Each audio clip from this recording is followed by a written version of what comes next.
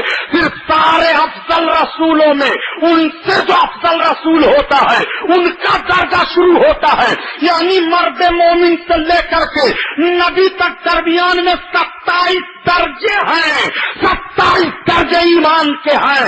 اب آپ سے میں پوچھنا چاہتا ہوں کہ 27 درجے کے نیچے مومن کا درجہ تو زیادہ سے زیادہ مومن ہے یا زیادہ سے زیادہ ولی بن جائے گا. اور 27 درجہ کے بعد پھر صحابیت کا درجہ، اور صحابیت کے درجہ کے بعد نبوت کا درجہ، اور نبوت کے درجہ کے بعد پھر رسالت کا درجہ، اور رسالت کے درجہ کے بعد جو رسولوں کا امام ہے ان کا درجہ. اعلیٰ حضرت عظیم البرکت اسی لیے تو فرماتا اچھا ہمارا نبی، ہمارا نبی. تو ایک مومن سے لے کر کے نبی تک درمیان میں مومنین کے اولیاء کے 27 درجے ہیں. ایک درجہ بھی صحیح نہیں ملا ہے اور 27 درجہ پڑھے بیٹھے ہوئے ہیں. نبی کی طرح بن رہے ہیں. ذرا غور کرو. قل انما انا بشر مثلکم، تم فرما دے محبوب میں تمہاری طرح بشر ہوں مگر مجھ پر وہی آتی ہے. نبی کونین نے یہی فرق بتا دیا کہ مجھ پر وہی آتی ہے. میرے اور تمہارے درمیان بشریت کا یہی معاملہ ہے.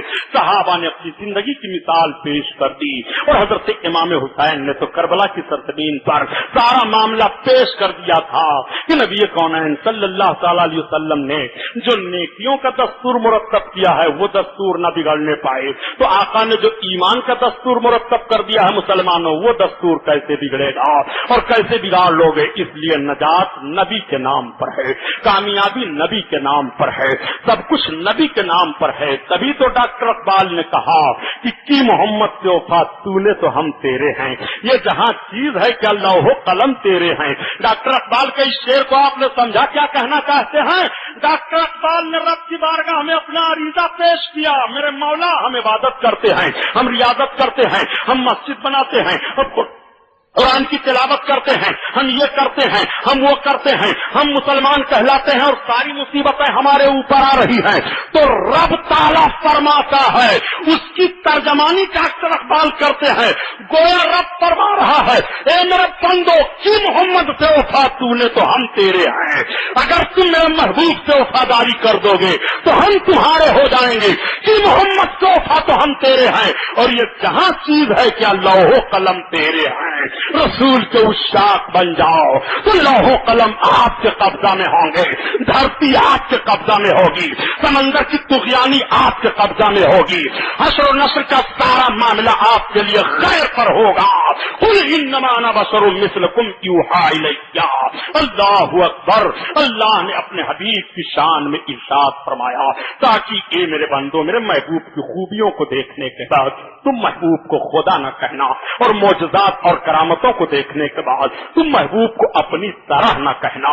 اسی لیے صحابہ نے اپنی مقدس زندگی کا ایک ایک کارنامہ کے مثال پیش فرمایا ہے. ہمیں اور آپ کو صحابیوں کے عقیدے پر عقیدہ رکھنا ہے اور صحابیوں کے نقش قدم پر چلنا ہے. سلام اس پر کہ جس نے فضل کے موتی بکھیرے ہیں اور سلام اس پر بروں کو جس نے فرمایا کہ میرے ہیں اللہ